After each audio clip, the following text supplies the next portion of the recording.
नमस्कार, आप देख रहे हैं हल्ला बोल। आपके साथ मैं हूं अंजना ओम कश्यप। देश कोरोना के संकट में है, लॉकडाउन का असर दिख रहा है, आंकड़े फिलहाल काबू में है, फिर भी लॉकडाउन को लेकर राजनीति थम नहीं रही है। रमजान शुरू हुआ तो ओवैसी सामने आए और सरकार पर जमकर हमला किया। ये पहली बार नहीं है जब लॉकडाउन में असदुद्दीन ओवैसी ने सरकार पर निशाना साधा। पहले वो सरकार की कोशिशों को मजहबी रंग देने की कोशिश कर चुके हैं। रमजान शुरू हुआ तो असदुद्दीन ओवैसी ने एक बार फिर मोर्चा खोला। AIMIM के मुखिया ने सरकार पर हमला किया। अनप्लान्ड तरीके से वजीर आजम ने लॉकडाउन किया और फौरन उठे और ऐलान कर दिया।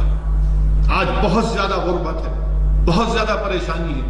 आपके अनप्लान्ड लॉकडाउन की वजह से भारत की आवाम को, खास तौर से गरीबों को इतनी ज्यादा तकालीफ का और ये तमाम लोगों को इसका सामना करना पड़ रहा है। इससे पहले भी ओवैसी सरकार पर हमला बोलते रहे हैं। कई बार ओवैसी ने आरोप लगाया कि महामारी पर मजहबी रंग चिपकाकर बीमारी पर भ्रम फैलाया जा रहा है। नोटिस जारी कर, बयान जारी करती है, मगर इतने दिनों में कितनी नफरत फैला दी गई, कितनी नफरत फैला दी गई। मारा और पीटा जा रहा है, बोर्ड लगा दिए जा रहे हैं कि यहां पर मुसलमान अलाउड नहीं है। आखिर ये नफरत क्यों? वो कहते हैं मुस्लिमों को बलि का बकरा बनाया जा रहा है। ओवैसी ने अलग अलग राज्यों में फंसे मजदूरों को लेकर भी सरकार को घेरा। कि सिकंदराबाद रेलवे स्टेशन से, नामपल्ली रेलवे स्टेशन से, काचीगुड़ा रेलवे स्टेशन से कब ट्रेन का इंतजाम किया जाएगा, कब मुंबई से, पुणे से इन माइग्रेंट लेबरर्स को अपने अपने वतन, अपने देश गुजरात से, अहमदाबाद से कब मौका मिलेगा? क्या प्लान है आपके पास? लॉकडाउन पर सियासत लगातार हो रही है। महामारी के इस दौर में 30 दिन तक लॉकडाउन के इस मुश्किल काल को झेल चुका देश आने वाले दिनों के लिए कमर कस रहा है। इस बात को आज विश्व में कोई नहीं नकार सकता कि लॉकडाउन ही सबसे कारगर हथियार है, खास तौर पर भारत जैसी जनसंख्या वाले मुल्क में। आज एक दिन में जहां अमेरिका जैसे देश में भी सिर्फ पिछले 24 घंटे में 3176 लोगों की मौत हुई है, वहीं मरीजों का आंकड़ा 8.5 लाख के पार जा चुका है और 50,000 से ज्यादा लोगों की मौत हो चुकी है। भारत में भी मरीजों का आंकड़ा 23,000 के पार गया है और अब तक 718 लोगों की मौत हो चुकी है। इन आंकड़ों के बोझ के नीचे भी आखिर ये राजनीति दम क्यों नहीं तोड़ती? हाईवे पर आप रात में जाकर देखिए, लोग चल रहे हैं, पैदल जा रहे हैं 500 किलोमीटर, 600 किलोमीटर। ये अजीब मामला है कि आखिर कब सरकार इन गरीबों की तरफ रुख करेगी? आपने पैकेज का ऐलान किया, बताइए फिर कहां पर उसका फायदा हो रहा है? ओवैसी से पहले कांग्रेस वर्किंग कमेटी की बैठक में सोनिया गांधी ने भी सरकार पर लॉकडाउन को लेकर सवाल उठाए थे। The lockdown continues and all sections of our society continue to face acute hardship and distress, particularly our kisans, our khet mazdoors, our migrants, labor, construction workers, and workers in the unorganized sector. कि उनको सकारात्मक राजनीति का परिचय देने का एक मौका था कि वो आगे आते, सपोर्ट करते, वॉलंटियर्स बनते, लेकिन ये केवल पब्लिक स्टेटमेंट और समाज में भेद तैयार करने वाले जानबूझकर ये विषय उठाते हैं। ये देश के स्वास्थ्य मंत्री भी साफ कह चुके हैं कि जब तक इस बीमारी की वैक्सीन नहीं बनती, लॉकडाउन और सोशल डिस्टेंसिंग ही सामाजिक वैक्सीन है, जिसके दम पर हम ये लड़ाई जीतेंगे। सबसे अच्छी बात यह है कि टेस्टिंग बढ़ाते जाने के बावजूद भी हमारे जो पॉजिटिव केसेस हैं उनकी संख्या 3-4% से ज़्यादा नहीं बढ़ रही है। इसलिए बहुत विश्वास के साथ मैं आपके साथ ये बात कहना चाहता हूँ कि सब एक्सपर्ट्स से बात करने के बाद भी, क्योंकि ये हम सब के मन में भय रहता है कि कहीं हम स्टेज 3 में तो नहीं चले गए हैं, लेकिन हम निश्चित रूप से अपने देश को स्टेज 3 में जाने से अभी तक आप सबके सद प्रयासों से उसको बचाकर रख पाए हैं। प्रधानमंत्री ने भी कहा कि इस मुश्किल घड़ी में लॉकडाउन से ही जीवन बचेगा। हाथ जोड़कर हर मुश्किल झेलकर लॉकडाउन का पालन करने वालों को उन्होंने धन्यवाद किया। आप सभी देशवासियों की तपस्या आपके त्याग की वजह से भारत अब तक कोरोना से होने वाले नुकसान को काफी हद तक टालने में सफल रहा है। फिलहाल देश में तो लॉकडाउन है, लेकिन सियासत का लॉकडाउन कब होगा? आज तक ब्यूरो। आइए चर्चा की शुरुआत करते हैं। इसी विषय पर संगीत रागी जी पॉलिटिकल एनालिस्ट हमारे साथ जुड़ गए हैं। हमारे साथ सैयद आसिम वकार प्रवक्ता AIMIM के लखनऊ से जुड़ गए हैं। तारिक फतेह साहब हमारे साथ जाने माने लेखक भी इस विषय पर जुड़ गए हैं। मैं आपके साथ शुरू करना चाहती हूं तारिक फतेह साहब। मजदूरों को लेकर सरकार कोई ठोस कदम नहीं उठा रही, लॉकडाउन में अनदेखी हो रही है, लॉकडाउन में ये हो रहा है, लॉकडाउन में वो हो रहा है। इस क्रिटिसिज्म के बीच ये आरोप भी कि मुस्लिमों को ही टारगेट किया जा रहा है, उनकी छवि खराब की जा रही है। सही है क्या? दम है इस दलील में? देखें, अगर पूरी दुनिया के हिसाब से देखे जाएं तो हिंदुस्तान में तो बहुत ही कम असर हुआ इसका, और वो इसीलिए कम है क्योंकि एकदम लॉकडाउन हुआ। जिस चीज को वैसी साहब कह रहे हैं कि साहब बगैर प्लान्ड लॉकडाउन नहीं होता है। ये जंग है, ये जंग अजीम है। ये पूरी दुनिया में इतने डेवलप कंट्री, मैं यहाँ कनाडा में रहता हूँ, यहाँ बंद पड़े हुए हैं लोग जो हमारे यहाँ भी होमलेस होते हैं, पुल के नीचे कोई सो रहा है, किसके, ये आम आदमी जाके हेल्प कर रहा है, हुकूमत भी कर रही है। लेकिन इसको सियासी रंग देना और फिर मजहबी रंग देना, और वो भी AIMM जो खुद एक इस्लामिक पार्टी है, यानी या तो वो हिंदुस्तान की सियासी पार्टियों में उसे वो हो जिसका नाम में ना हो इस्लामिक पार्टी। आप तो बैठे हैं उस नुमाइंदगी करने के लिए और धमकी देने के लिए। तो इससे सिर्फ मुसलमान, हिंदुस्तान के मुसलमानों को इस्तेमाल करके उनसे सियासी गेन करने का मकसद है। वरना मैं पूरा ऑब्जर्व कर रहा हूं, रूस में क्या हुआ, चीन में क्या हो रहा है। ये हिंदुस्तान बचा हुआ है इस वक्त, और ये अगर लॉकडाउन नहीं होता, और जो फिर निजामुद्दीन में भी जो हुआ, एक मुसीबत आ जाती अगर ये इसी तरह बैठे रहते कि साहब प्लानिंग क्या करनी। आपको पता है इंडिया में प्लानिंग, एक दफा किसी चीज की शुरू हो जाए तो 2-3 महीने तो उस प्लानिंग में ही लग जाते हैं। ये तो बड़ा इंस्टेंट करके सबको बचा लिया है कि भाई ये टेम्पररी तकलीफ दुनिया भर में है। मैं 2.5 महीने से घर में बंद पड़ा हुआ हूं यहाँ। लोगों की तनख्वाहें कट गई हैं, को मिलियन के हिसाब से लोग अनएम्प्लॉयड हैं यहाँ। वो तो हुकूमत पैसा प्रिंट करके बचा रही है ना। आप इंग्लैंड का हाल देखिए, स्विट्जरलैंड का देखिए, इटली का देखिए। ये तरक्की पसंद मुल्क हैं जहां मेडिकल सिस्टम्स हैं, जहां सोशल नेटवर्क ऐसा है कि कोई भी भूखा नहीं जाता। वहां पे मुसीबत आई भी तो आप बेचारे मोदी जी के पीछे पड़ गए कि उन्होंने सत्यानाश कर दिया। आसिम वकार साहब जवाब दीजिए इसका। देखिए, मोदी जी के पीछे कोई नहीं पड़ा है। मोदी जी देश के प्रधानमंत्री हैं, उनसे जो बंद पड़ रहा वो कर रहे हैं, लेकिन उनकी जिम्मेदारी हम सबसे ज्यादा है। और उनकी जिम्मेदारी ये है कोई भूखा ना सोए।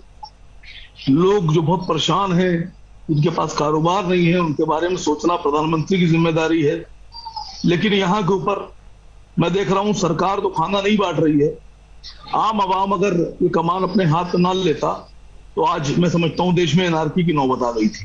क्योंकि सरकार की एक भी गाड़ी राशन बांटने वाली मेरी नजर से तो नहीं गुजरी, किसी की नजर से गुजरी हो तो हो सकता हो गुजरी हो कहीं, लेकिन मुझे लगता है कि सरकार की जिम्मेदारी आवाम उठाए हुए है।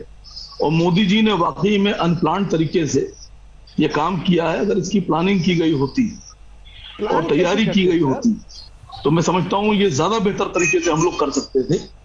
और अभी भी वक्त है, अभी वक्त गया नहीं है, अभी भी हम 3rd फेज में नहीं है। और हमारे ऊपर करम भी है ऊपर वालों का, और हमारे लोगों का सहयोग भी है, हमारे देश की आवाम का सहयोग है कि वो सरकार के साथ खड़ी भी है कंधे से कंधा मिलाकर। अब नहीं, कंधे से कंधा मिलाने के लिए तो आपके तेवर भी नहीं दिख रहे। ये आप एनआरसी कहां से ले आए? मुझे यकीन नहीं हो रहा है। आपने एनआरसी पे क्या कहा? कोरोना के इस वक्त में आपने एनआरसी पे क्या कहा? कुछ नहीं बोला मैं एनआरसी पर। आपने एनआरसी का नाम लिया, शायद आपने गलत सुन लिया है। आपने शायद कुछ गलत सुन लिया है। अच्छा, आपने एनआरसी का जिक्र नहीं किया, ठीक है। आप ये कह रहे हैं कि मोदी जी बहुत अच्छा काम कर रहे हैं।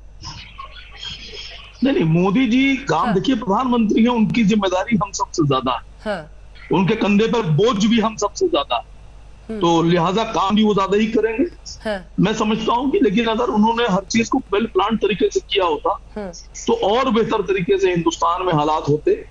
अभी भी हालात बुरे नहीं है। प्लान लॉकडाउन होना चाहिए था। तारिक फतेह साहब, अरविंद वाजपेयी जी भी जुड़ गए। मेरी एक बात सुनिए, ये पता क्या बात है कि साहब ज़लज़ले के लिए प्लान नहीं किया, ये ऐसी बात है।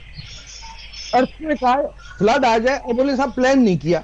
अरे क्या प्लान करेंगे, किसी को पता ही नहीं था। मैं जनवरी तक वहां दिल्ली में था, सिर्फ ये पता था कि चीन के एक शहर के अंदर ये अजाब आया हुआ है। किसी को आइडिया नहीं था कि ये कैलिफोर्निया पहुंच चुका था उस वक्त तक। पहली मौत जो अमेरिका में हुई है वो अभी ट्रेस हुआ कल, कि वो उस वक्त तक मिड जनवरी तक पहुंच चुका था वहां। हिंदुस्तान में भी बहुत बड़ा एक जो लोग समझते नहीं कि हाथ मिलाने के बजाय नमस्ते कहने का जो हमारा रिवाज है, उससे बेतहाशा ट्रांसफर बच गए। अब दुनिया भर में लोग देखिए हाथ मिलाते हैं, गले लगाते हैं, जपियां डालते हैं, ये सब करते हैं। ये एक जो तहजीब है हिंदुस्तान की कि सब नमस्ते कहते हैं, आज बाहर लोग कर रहे हैं, क्योंकि हाथ से हाथ मिलाकर ही ये बीमारी फैली है। इसमें प्लानिंग कर ही नहीं सकते आप, या आपके सर के ऊपर अजाब आया है, आप जो करें इस वक्त तो, और इस्लामी तरीके से तो खामोश रह के बैठिए, अपने पड़ोसी का मदद करिए। ये सियासत कहां से आ गई बीच में से कि वो उन पे जिम्मेदारी है और हम पे नहीं है। अब जबान आप देखिए ओवैसी साहब की, और अगर जी ऑल इंडिया मजलिस इत्तेहादुल मुस्लिमीन के सदर जनाब असद ओवैसी साहब के बारे में बहुत सी बातें अंजना जी आप कर रही हैं, लेकिन सच्चाई ये है कि जो आप जानती हैं वो तारिक फतेह नहीं जानती। जो आपको पता है वो किसी को नहीं पता है कि मजलिस इत्तेहादुल मुस्लिमीन के प्रेसिडेंट जनाब असद साहब और उनके छोटे भाई अकबर साहब अब तक लगभग 1 लाख से ज्यादा राशन की किट बांट चुके हैं, और बाकी और बट रही है। मैं समझता हूं हिंदुस्तान का दुनिया में अकेली पार्टी है, पहली पार्टी है जो इस तरह से मदद लोगों की कर रही है। आप लोग को मजलिस इत्तेहादुल मुस्लिमीन का ये फेस भी दिखाना चाहिए। तो एक बात ये भी बता दीजिए, जो पूरे देश को नहीं पता है वो आपको कैसे पता है कि भारत सरकार कोई भी कोशिश नहीं कर रही, देश के किसी हिस्से में खाना नहीं पहुंचाने की कोशिश हो रही है? ये आपको क्यों नहीं दिखता है कि जिस तरह की मुश्किल के वक्त अभी देश जूझ रहा है, अलग अलग जगहों पर लोग हैं, वो आपको भी तो दिखना चाहिए कि हर मुमकिन कोशिश हो रही है। नहीं, मैं तो आपसे कह रहा हूं कि अगर हो रही है तो बहुत अच्छी बात है, नहीं तो लेकिन अगर दिख रही है किसी को, रमजान के किसी ने आज तक सरकार की कोई गाड़ी देखी है, कोई राशन किट देखी है, किसी को मिला है राशन सरकार की तरफ से, तो बहुत अच्छी बात है। फ्री में तो नहीं मिल रहा है। आप मोदी जी सबसे अपील करते फिर रहे हैं कि इसको तनख्वाह मत रोकना और उसका किराया मत लेना और उसकी सैलरी मत छोड़ना, लेकिन आप ये बता दीजिए कि इधर महीना हुआ, इधर बिजली का बिल हाजिर हो गया, लोग काम नहीं कर रहे हैं, लोगों की दुकानें बंद पड़ी हैं, कारोबार बंद पड़े हैं, लोग घरों में कैद हैं, लोग पैसा नहीं ला पा रहे हैं, अरविंद वाजपेयी 2-2 हजार रुपए, 3-3 हजार रुपए, 1500 रुपए के बिजली का बिल आ रहे हैं। सरकार को चाहिए, कुछ नहीं कर पा रही हो तो बिजली का बिल ही माफ कर दे। सरकार कुछ नहीं कर रही है, अगर करे तो मैं समझता हूँ एक ही बात कहेंगे, हम तो एक ही बात कहेंगे कि रमजान का महीना शुरू हुआ है और रमजान के महीने में ये लोग बड़े पवित्र तरीके से रहते हैं, पाक तरीके से रहते हैं, तो अल्लाह ताला इनको मानसिक हालात इनका ठीक करे कि ये कोरोना से लड़ाई है जनाब। आज भी क्रिटिसाइज करेंगे क्या? मोदी से आज भी लड़ेंगे, सरकार से आज भी लड़ेंगे, कोरोना से लड़िए ना। अपने मुस्लिम भाइयों को बताइए कि पथराव ना करें डॉक्टरों पे, अपने मुस्लिम भाइयों को बताइए कि छुपे ना जाके सरेंडर करें, कोरोना लाइन में जाएं। क्यों नहीं करते ये चीजें? अपील क्यों नहीं फतवा जारी करते हैं? जरा कसम खा के एक काम कीजिए, अपने हृदय पे हाथ रखिए और अपनी गीता और महाभारत जो भी किताब आप मानते हो, रामायण जो भी मानते हो, वेद जो मानते हो आप, उस पर हाथ रखे कसम खा के बता दीजिए कि डॉक्टरों पे हमले सिर्फ मुसलमानों ने किए हैं, हिंदुओं ने नहीं किए। जरा कसम खा के बताइए तो मैं गिनाना शुरू करूंगा। आपका दिल जानता है, आपका दिल जानता है कि ये मोदी की सरकार है, मोदी की सरकार है जिसने कंट्रोल कर लिया। मोदी जी ने 24/7 लग के एक एक चीज की जानकारी लेके इम्प्लीमेंटेशन, एग्जीक्यूशन, गरीबों को राशन 1,70,000 करोड़, 2,000 रुपए राशन डबल कर दे। आपको सब जानकारी है, क्यों गुमराह करेंगे, किस लिए गुमराह करेंगे आप, मुझे ये समझ नहीं आता। देखिए ये है महामारी। आप कह रहे हो कि प्लानिंग नहीं करी, इसकी प्लानिंग की जाती है। असीम जी, मैं आपके पास आऊंगी जवाब लेने। वकार साहब, मैं आपके पास आऊंगी जवाब लेने, उनको बात पूरी कर लेने दीजिए, मैं आऊंगी फौरन आपके पास। आप जरूर जवाब दीजिएगा, जो सवाल आप उठा रहे हैं वो लाजमी है, वो सही सवाल भी है, लेकिन वकार साहब रुक जाइए बारी बारी से। अब वाजपेयी साहब बात पूरी करें। नहीं, हम जवाब हमें क्लैरिफाई तो करने देना। हम ये कह रहे हैं कि इन्होंने ये कहा कि प्लानिंग करनी चाहिए थी, बात इनकी मान ली। अगर रैंडमली कोई चीज आ गई तो उसकी प्लानिंग कैसे होगी?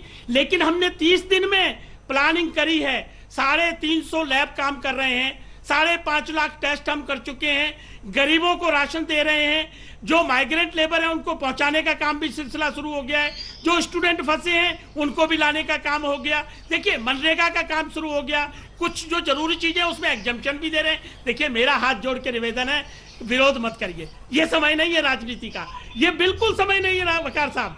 अगर कंधे से कंधा मिलाकर करने की बात करते हैं तो आपको लोग वाहवाही करेंगे। आप सही बात को सही कहिए, गलत को गलत करिए। हाँ, कुछ खामियां हो सकती हैं, उसमें सजेस्ट करिए ना। नेगेटिविटी क्यों फैलानी है? 15 दिन बाद नेगेटिविटी फैलाना। अमेरिका के हालात देखिए, जर्मन के हालात देखिए, पूरे संसार के देखिए। हमको आप शुक्र करिए, अल्लाह ताला को मनाइए शुक्र कि हमारे यहाँ अभी भी कंट्रोल कर लिया हम लोगों ने, और इसका सारा श्रेय आपको इस वर्तमान सरकार को देना होगा और 130 करोड़ जनता को देना होगा, जिन्होंने घर में अपने आप को बाकायदा लॉकडाउन कर लिया और हर तरीके से रिस्ट्रिक्शंस जो दिए वो मान रहे हैं। लेकिन आपकी जमात नहीं मान रही। माफ करना, आपकी जमात मानने को तैयार नहीं है। आपकी जमात पथराव भी करेगी, आपकी जमात लूटपाट भी करेगी, आपकी जमात राजनीति भी करेगी। आपकी तबलीगी जमात ने हिंदुस्तान में जवाब ले लीजिए। ठीक है, जवाब दीजिए इसका। आसिम वकार साहब, देखिए वाजपेयी जी, मैं आपसे सिर्फ इतना कह रहा हूं कि जो भी धर्म की किताब आप मानते हो, चाहे वो रामायण हो, गीता हो, महाभारत हो, उस पर कसम खा के बता दीजिए हाथ रख के कि ये जो पथराव डॉक्टरों पे हुआ ये सिर्फ मुसलमानों ने किया, इसमें हिंदू शामिल नहीं है कहीं भी। आप गलत बयानी करेंगे सर तो मैं विरोध करूंगा आपका। अगर आप गलत बयानी करेंगे तो मेरा फर्ज बनता है विरोध करना। सर, खाली इंदौर में रानीपुरा और विनोबा नगर की जो घटनाएं दोनों हैं, इन दोनों में मुसलमान शामिल हैं। आपको ना यकीन आए तो आप पता कर लीजिए। मेरठ में डॉक्टर पर हमला जो हुआ वो किसी मुसलमान ने नहीं किया, हिंदू ने किया।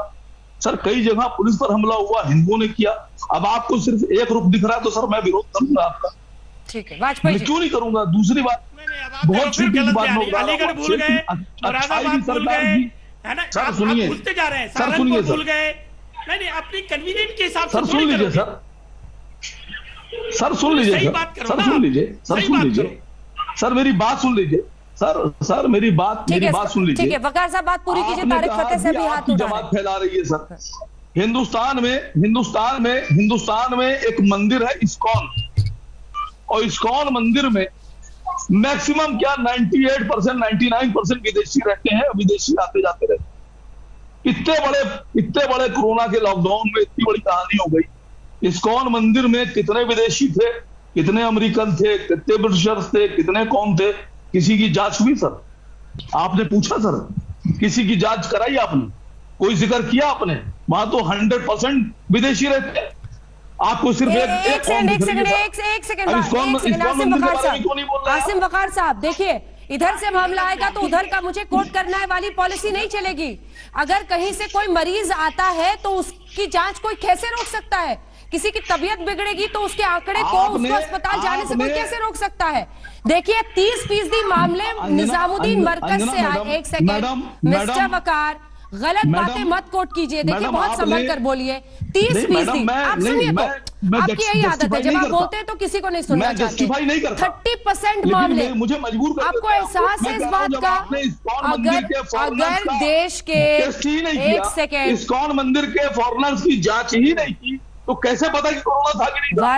एक सेकंड आसिम वकार साहब, देखिए तारिक फतेह साहब भी सिर पीट रहे हैं और मुझे भी लग रहा है कि ऐसा ही कुछ करना पड़ेगा। इतनी कम जानकारी के साथ तो कम से कम बहस में मत आइए। जब देश भर में अलग अलग जगह से जमात के लोग गए, उनकी मौत होने लगी, मृत्यु होने लगी, तब जाकर पूरा मामला सबकी रोशनी में आया। आपको पता ही नहीं है ये सब कुछ। अलग अलग जगहों पर जाकर, चाहे वो जम्मू कश्मीर की पहली मौत हुई हो, वो मरकज से गए हुए एक व्यक्ति की हुई, जो वहां पर निजामुद्दीन मरकज के बाद लखनऊ में गया, देवबंद में गया, जम्मू में गया, श्रीनगर में गया, कई मस्जिदों में रहा, उसकी मौत हो गई थी। किसी की तबीयत खराब होगी, कोरोना से मौत होगी, उस आंकड़े को कोई नहीं छिपा सकता, ना सरकार, ना पुलिस, ना प्रशासन। कैसी बात कर रहे हैं आप? 30% मामले अगर निजामुद्दीन मरकज से निकले तो ये एक सच्चाई है, ये एक फैक्ट है, जिसको बताने में जिसकी सबसे ज्यादा रिपोर्टिंग हो रही है, तो उसके पीछे एक वजह है। अगर ऐसा ही कोई एक और सिंगल सोर्स किसी भी जगह से बनता है, किसी भी धर्म स्थान से, किसी भी जगह से, तो उसकी उतनी ही रिपोर्टिंग होगी। अगर लखनऊ में एक सिंगर की वजह से 2-2, 3-3 जो बड़े बीजेपी के नेता थे वो भी कटघरे में आए, वसुंधरा राजे, दुष्यंत सिंह, वो राष्ट्रपति से मिले थे, वो भी खबर दिखाई गई। आप लोग क्यों खबरों को रंग देने की कोशिश करते हैं और मुद्दे से भटकाते हैं? मुद्दे से भटकाना सही नहीं है। अब आपको समझ में आ रहा है मैं क्या कह रही हूं? इसलिए अगर मरकज से निकले थे तो आप इस्कॉन का जिक्र कीजिए, ये गलत है। जहां से मामले निकले, जहां पर संक्रमण पाया गया, जहां पर हालात बेकाबू हुए, आपको पता है कितने पुलिस वाले वहां पर गए लोगों को निकालने के लिए, वो भी अब पॉजिटिव हो रहे हैं, उनको क्वारंटाइन किया गया है। उनके परिवारों की क्या गलती है, आप ये बताएं संगीत रागी जी। देखिए, मैं जमात का प्रवक्ता नहीं हूँ, हाँ, और ना ही मैंने अपनी जबान से इधर मैंने इस पूरी आपने कहा ना, इतनी देर में मैंने कोई जिक्र आपने किया, मरकज के सामने इस्कॉन का जिक्र किया। मैंने ये कहा कि जब वाजपेयी जी ये कहते हैं कि मुसलमान हमला करते हैं, तो मैंने कहा था कि यही बता दी कि हिंदू हमला नहीं करते। जब आप एक धर्म के बारे में टारगेट कीजिएगा, संगीत रागी, एक धर्म को टारगेट कीजिएगा, एक धर्म के लोगों को टारगेट कीजिएगा, तो मैं उसी ये समझ में नहीं आ रहा। रागी जी, इसके बाद फौरन आ रही हूं आपके पास। कैसे यकीन कर सकती है कि आप हमारी कौम को गाली बकेंगी और मैं सुन लूंगा? नहीं, कोई कौम को गाली नहीं बक रहा है। पिछले दिन भी मैंने दिखाया था शोहर में, मध्य प्रदेश में शोहर में जो हमला हुआ था वो मुस्लिम समुदाय के लोग नहीं थे। ये हमने बीते दिन भी रिपोर्ट में दिखाया है। देश के जिस भी हिस्से से आता है हम रखते हैं सामने, लेकिन हाँ, हम मुरादाबाद भी दिखाते हैं, हम इंदौर भी दिखाते हैं, हम शोहर भी दिखाते हैं। वो आपसे एक सवाल पूछ रहे हैं तो गलत फैक्ट से दलील सामने मत रखिए। तारिक फतेह साहब हर जगह की बात कर रहे हैं, बिल्कुल कर रहे हैं, और इसीलिए आपको बुलाया है कि आप भी कीजिए, लेकिन हर जगह की कर रहे हैं और इसीलिए आपको भी बुलाया है, लेकिन उटपटांग बात मत बोलिए। तारिक फतेह साहब, ये जो मोहम्मद अली जिन्ना की दो कौमी नजरिया है, ये आज मैं सुन रहा हूं आपके टीवी पे कि हमारी कौम, आपकी कौम कौन सी है सर? सोमालिया जाए ना फिर, यहाँ क्यों बैठे में? कौम आपकी है, कौम बना मतलब नहीं है, गद्दार की औलाद को कौम बना दिया आपने। भाषा गलत है। आसिम वकार साहब ये गलत है, यही है। एक व्यक्ति आपसे कोई भी कोई सवाल कर ले, नहीं, भाषाई मर्यादा का ख्याल रखिए। पाकिस्तानी गद्दार मुझे बताएगा मैं सोमालिया जाऊंगा या कहाँ जाऊंगा? भाषाई मर्यादा का ख्याल रखिए। आप भी फैक्ट्स के साथ बात कीजिए ना। आप एक पाकिस्तानी की वजह खड़ी हो रही है। नहीं, मैं उनके मैं अब शब्दों के खिलाफ बोल रही हूँ। आप भी अच्छी और शालीन भाषा में उतना ही कड़ा प्रहार कर सकते हैं, बस थोड़ा दिमाग से काम लेने की जरूरत है, गुस्से से नहीं। प्लीज आप भी उतना ही प्रहार कीजिए, लेकिन भाषाई मर्यादा मत भूलिए प्लीज, अपशब्द मत बोलिए। तो मैं शालीन भाषा में आ रहा हूँ। ये हजरत आली, ठीक है, वो पूरा कर ले, मेरी बात पूरी कर ले, आप भी बोलिए। आजम ये मुझे बताएंगे, ये नस्ली गद्दार आजम, इनके तारिक फतेह साहब, इनके वालिद भी ये तारिक फतेह साहब देखिए, एक आसिम वकार साहब ये गलत है। आसिम वकार साहब ये आप पर रिफ्लेक्ट करता है अगर आप इस तरह से पर्सनल अटैक कर रहे हैं। वो एक सोच पर बोल रहे हैं, उस सोच पर आने दीजिए। उन्होंने कोई पर्सनल अटैक आप पर नहीं किया है। बोलिए तारिक फतेह साहब। आप जब खामोश सर, इनको भी खामोश तो कराइए। ये मस्जिद समझ के बैठे में चिल्ला रहे हैं वहां से, वैसे भी रमजान है, भूख लग रही होगी आपको। देखिए बात, मुझे पता है कि आप मस्जिद में नहीं, आवाज नीचे कीजिए, एक सेकंड आवाज नीचे कीजिए। बोलिए तारिक फतेह साहब। जब आप बबीता फोगाट भी हमारे साथ आ गई। बबीता जी बहुत बहुत स्वागत है आपका। मैं आ रही हूँ आपके पास, एक सेकंड तारिक साहब बोल लें फिर मैं आ रही हूँ। धन्यवाद। आ रही हूँ 70 साल मुल्क बनने के बाद आज एक AIMM का आदमी टीवी पे कह रहा है मेरी कौम, यानी ये वो कौम जब जिक्र करेंगे तो ये वही बात है, दो कौमी नजरिया जो आज भी हिंदुस्तान की मुस्लिम लीडरशिप के अंदर बसा हुआ है, इसको डिनाई नहीं करें। AIMM 47 के अंदर जब इनका रूट था, ये पाकिस्तान ज्वाइन करने की बात करते थे। इनके बुजुर्ग जो थे, हैदराबाद शुड ज्वाइन पाकिस्तान, ये बात हुई थी। ये हमको बेवकूफ ना समझे कि बाहर कि आपको ब्लैकमेल करके ये जो बात कहना है, इनको 70 साल गीता जी को दिखाई वीटो की अब नहीं है इनके पास।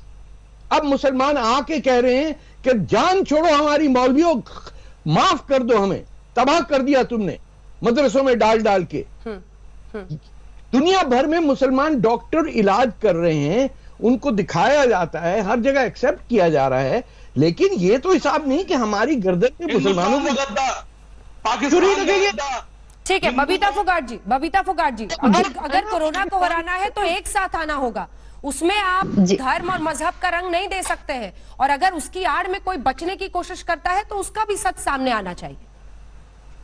बिल्कुल, देखिए देश से बड़ा कुछ भी नहीं है। सबसे पहले आता है हमारा देश, उसके बाद आती है इंसानियत, धर्म तो उसके बाद में आता है। तो हमें अपने देश को सबसे पहले बचाना है और कोरोना को हराना है। और इसमें माननीय प्रधानमंत्री नरेंद्र मोदी जी ने भी कहा है कि पूरे देशवासियों को एकजुट होकर हमें साथ आने की जरूरत है, और कोरोना जैसी महामारी को, इस संकट की घड़ी में हम सबको एकजुट रहना है और इसको हराना है। हम इसको तभी हरा पाएंगे जब हम सब लोग एक साथ आएंगे।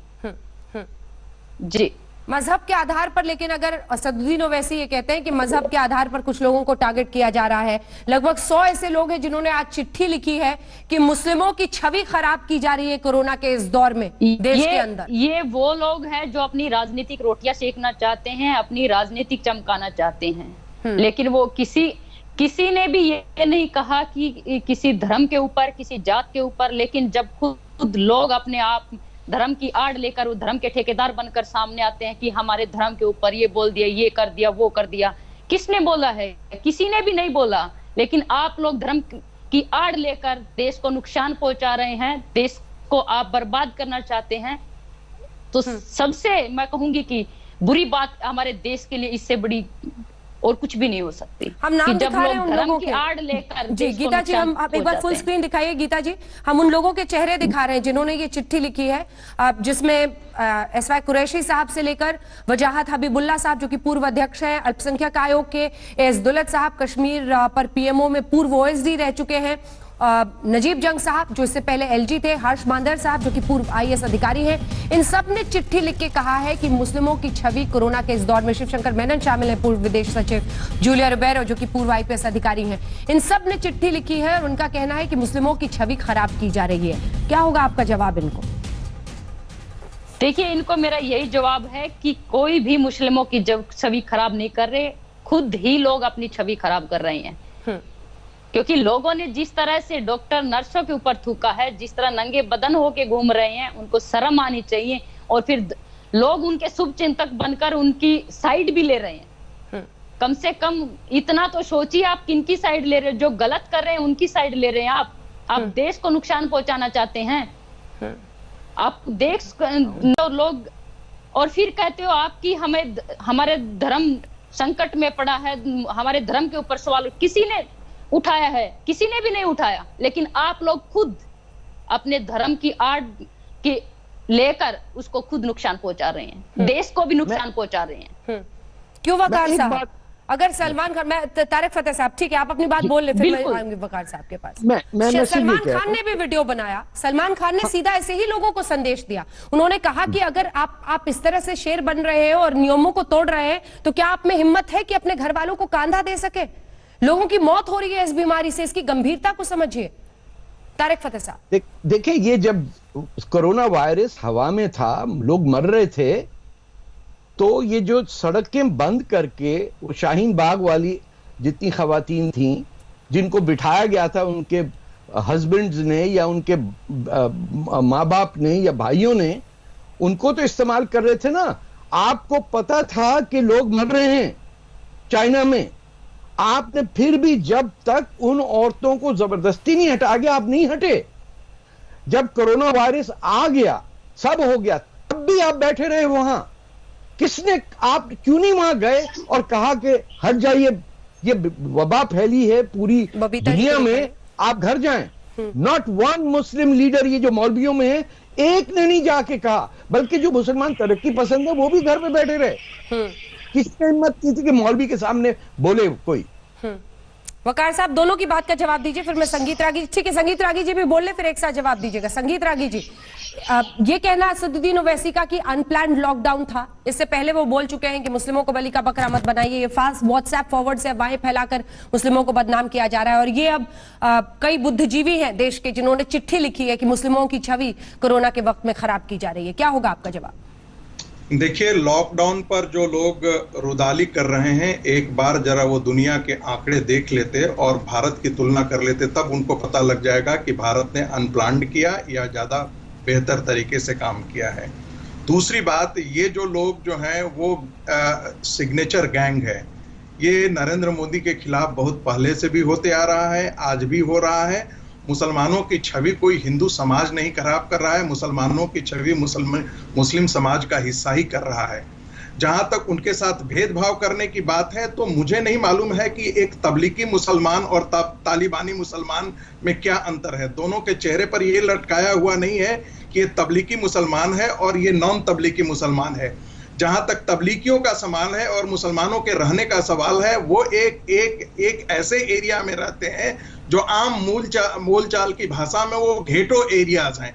अब वहां से कौन निकल करके आ रहा है, क्या फल बेच रहा है, क्या सब्जी उड़ रहा है, ये प्लीज जरा सुन लीजिए। बोले बात उसमें किसी को पता नहीं होता है, इसीलिए लोग इतनी सावधानी जरूर बरत रहे हैं और ये बरतेंगे इसलिए क्योंकि मुस्लिम समाज का जो तबलीगी हिस्सा है वो भारत सरकार से आज तक भी कोऑपरेट नहीं कर रही है। और दुर्भाग्य है कि जो वकार जी जिस पार्टी से आते हैं, उन्हीं की पार्टी ने निजामाबाद में डॉक्टरों पर हमला किया था, सेवा वर्करों पर हमला किया था। ये तो आप ही की पार्टी ने हमला किया था निजामाबाद में। आप कैसे बता रहे हैं? आज तक एक महीने के अंदर MIM की पार्टी के अध्यक्ष ओवैसी साहब ने एक बार भी तबलीगियों से अपील नहीं किया, मुस्लिम समाज से ये अपील नहीं किया कि जो घरों में छुप करके बैठे हुए हैं उनको बाहर निकालिए। कम से कम सरकार को आप बता तो सकते थे कि यहाँ निकल कहां से रहा है। मस्जिदों से निकल रहे हैं, लखनऊ की मस्जिद से निकल रहे हैं, बरेली की मस्जिद से निकल रहे हैं। 1 मिनट और, 45 लाख साधु संत इस सनातन धर्म से जुड़े हुए हैं। और जानते हैं संगीत रागी जी, अरे आप ही की बात कर रहे हैं, बड़ी खबर आ रही है। दर्शकों को तो खबर मत रोकिए, कम से कम खबर बताने दीजिए। आपने अभी कहा जमात के लोग कहां छिपे हुए हैं, तो आज तक नहीं एक्सक्लूसिव इंटरव्यू कर लिया मोहम्मद साद के साथ, मौलाना मोहम्मद साद। मैं इस पर आप सबकी टिप्पणी लूंगी, जल्दी से अपने दर्शकों को बता देते हैं। मौलाना साद ने आज तक से बातचीत की है और उसने हमारे लिखित सवालों का लिखित में जवाब दिया है, यानी अभी भी खुलकर सामने आकर इंटरव्यू देने को मौलाना मोहम्मद साद तैयार नहीं है। लेकिन ये कहना है कि जांच एजेंसियों को पता है कि मैं कहां हूं, मैंने कोरोना टेस्ट करा लिया है। अब पिछले 2 दिन से तो ये इंटरव्यू में यही बता रहे हैं कि कोरोना टेस्ट करा लिया है, न जाने कहां से कराया है कि इनकी रिपोर्ट ही नहीं आती। मेरे बेटे के सामने घर की तलाशी हुई है, क्राइम ब्रांच जो कर रही है, कह रही है वो हम कर रहे हैं। इससे पहले जानकारी आई कि शामली में उसके फार्म हाउस पर छापा पड़ा, दिल्ली में पड़ा, लेकिन वहां पर वो नहीं मिला। अब समझना यह है कि आखिर ये जो लुका छुपी का इस वक्त खेल चल रहा, कराया है टेस्ट, रिपोर्ट कराया है कि नहीं, रिपोर्ट का इंतजार है। जैसे ही रिपोर्ट आती है हम जांच एजेंसियों को सूचना देंगे, ये कहा है मोहम्मद साद ने इस इंटरव्यू में। डॉक्टर्स की सलाह पर मैं क्वारंटीन में रहा, लेकिन प्रोटोकॉल टेस्ट के लिए कहता है और इसीलिए मैं टेस्ट करवा रहा हूं, करवा लिया है मैंने। मरकज के दूसरे साथी भी 3 हफ्ते का क्वारंटाइन पूरा कर चुके हैं। अच्छा, ये भी आपको बता दें 28 मार्च के बाद से ही ये पूरा मामला है और तब से ही ये लगभग 24-25 दिन का वक्त गुजर चुका है। उनका 2 से 3 बार टेस्ट हो गया है। हमने लॉकडाउन में किसी को नहीं बुलाया, बल्कि लॉकडाउन के बाद सारे आयोजन रद्द कर दिए। ये अपना पक्ष मौलाना साद कर रहा है। जल्दी से अपनी बात अब पूरी कीजिए, जल्दी से बात पूरी कीजिए। अभी भी ओवैसी जी वही काम कर रहे हैं। प्लाज्मा थेरेपी के बारे में अभी सुनिश्चित नहीं हुआ है कि ये जो उपाय है वो बिल्कुल कारगर है, लेकिन आज भी वो मुसलमानों से अपील यही कर रहे हैं कि प्लाज्मा के लिए आप सड़कों पर आइए। ये क्या तरीका है, ये क्या तरीका है, ये क्या करना चाहते हैं? ये फिर से चाहते हैं क्या, ये चाहते हैं क्या कि मुसलमान सड़कों पर आकर के लॉकडाउन का उल्लंघन करें? हैदराबाद के अंदर तो इन्होंने किया है, निजामाबाद के अंदर जो है वो जो डॉक्टर्स हैं उन पर तो इन्होंने ये किया है। और कई बार एक तुलसीदास जी ने ठीक है, लिखा जवाब है, सुनिए। वो हमने वो नमन नीच के अति दुखदाई, यदि दुष्ट वंदना करे तो समझ लेना चाहिए कि भारी विपत्ति है। आप भी थोड़ी वैसी जो हमेशा नहीं, भाषाई मर्यादा का आप भी ख्याल रखिए संगीत रागी जी। जहर उगलते रहते हैं संगीत रागी जी, देश के खिलाफ। संगीत रागी जी, भाषाई मर्यादा का आप भी ख्याल रखिए। ठीक है, बिल्कुल मैंने ये किया है, मैं तो वकार साहब जवाब तुलसीदास जी को दीजिए। कोट कर रहा हूँ। ठीक है, वकार साहब जवाब दीजिए। देखिए, सबसे पहले तो बबीता फोगाट जी ने जो कहा था मैं उनका जवाब दे दूं कि बहन, आप नहीं जानती हैं सियासत क्या होती है। सियासत का मतलब ये होता है कि बदनाम करना। मैं आपको एक किस्सा सुना दूं कि एक जमाने में सद्दाम हुसैन के खिलाफ ये कहा गया था कि इसके पास केमिकल हथियार है और ये हथियार है और वो हथियार है, और उसके मरने के बाद, उसके बेटों के मरने के बाद 2014 में ब्रिटेन के प्रधानमंत्री ने कहा कि हम लोगों ने झूठा प्रचार किया था, इराक में सद्दाम हुसैन के पास कोई हथियार नहीं था। ये जो आप अभी कह रही थी नंगे नाच रहे हैं, नंगे घूम रहे हैं, ये कर रहे हैं, वो कर रहे हैं, जब आप अदालत में जाइएगा तो कोर्ट भी आपसे कहेगा कि कोई प्रूफ है आपके पास, एविडेंस है। प्रवचन रोकिए, एविडेंस आपके पास नहीं होगा। प्रवचन तो जिस चीज रोकिए। का आपके पास एविडेंस नहीं है उस चीज को इधर हम प्रवचन सुनने के लिए नहीं बैठे हुए हैं। ये सच्चाई है कि तबलीगी जमात जो है वो सिंगल सोर्स बना है। ये सच्चाई है कि मुस्लिम समाज ने उसको कवर देना शुरू किया है। सबूत है ना कोई गवाह। मुस्लिम समाज यदि बाहर आकर के खड़ा होकर के ये करता होता। ठीक है, वकार जी की जवाब तो एक सेकंड बोलने दीजिए। वकार साहब को बोलने दीजिए, जवाब दे रहे हैं। लेकिन वकार साहब आप तो कुछ और ही पहुंच गए। थोड़ा संजीदा तो रहिए कोरोना की जंग पर, कोरोना पे रहिए। आप तो सद्दाम हुसैन पे पहुंच गए। कोरोना की जंग पे संजीदा हूँ मोहतरमा, मैं बिल्कुल संजीदा हूँ। मैं आपसे कह रहा हूँ कि ये लड़ाई हम सबको मिलकर लड़ना है। हाँ।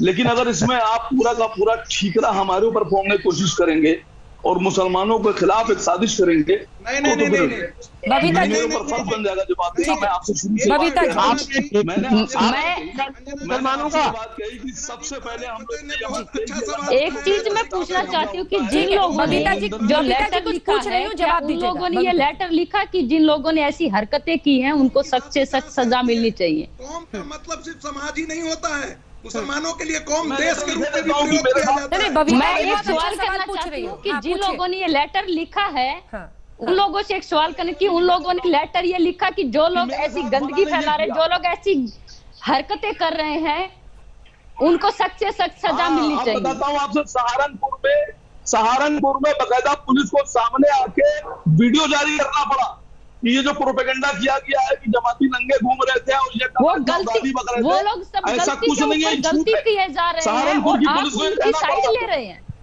ये कहना पड़ा। आपने पुलिस का वीडियो नहीं देखा जिसमें पुलिस ने कहा कि झूठा प्रचार? आप लोगों को शर्म आनी चाहिए कि वो लोग गलती कर रहे हैं, आप उनकी साइड ले रहे हैं। आपने एक बार भी नहीं कहा कि वो लोग गलत कर रहे हैं, हम देश के साथ खड़े, उन लोगों को सख्त सजा मिलनी चाहिए। आपको शर्म नहीं आना चाहिए कि आप कौम के खिलाफ झूठा प्रचार कर रही है?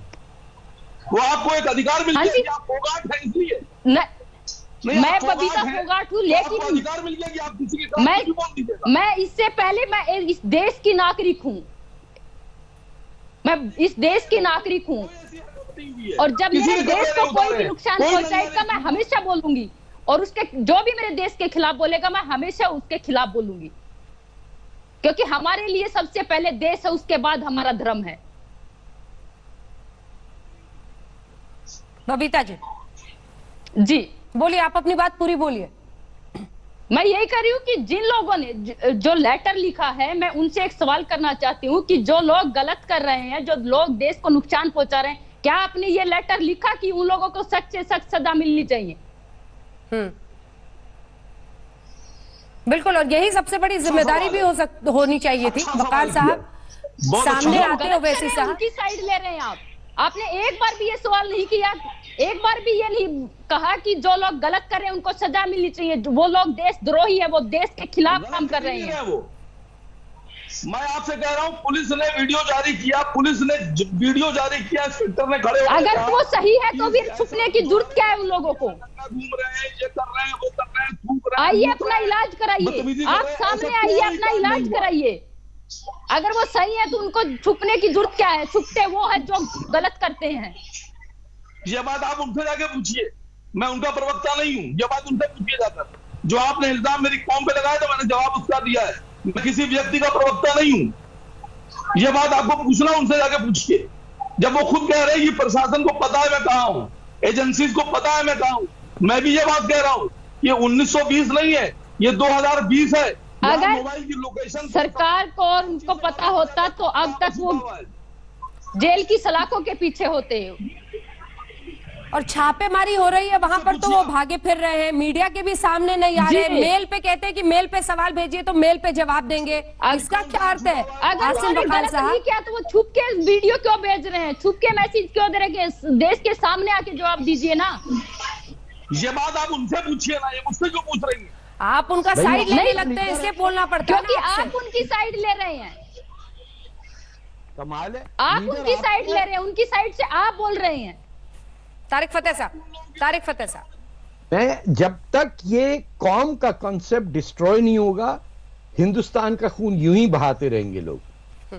ये कहां से, ये कौम की बात अब कर रहे हैं? हमारी कौम और आपकी कौम, ये सो गए क्या हिंदुस्तानी? इस जहर ने पार्टीशन करा दिया, बांग्लादेश बना दिया, लाखों लोग मर गए इस कौम, दो कौमी नजरिया के चक्कर में। आज टीवी के ऊपर कौम की बात हो रही है। कौन सी कौम?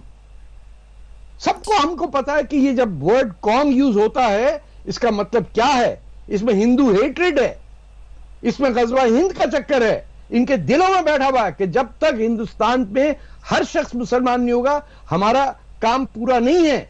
क्या ये जी एक ब्रेक के लिए से रुकना पड़ रहा है, आपकी बात भी पूरी। और अरविंद वाजपेयी जी ब्रेक के बाद में फौरन आपके पास भी आऊंगी, फौरन लौट रहे हैं, देखते रहिए हल्ला बोल।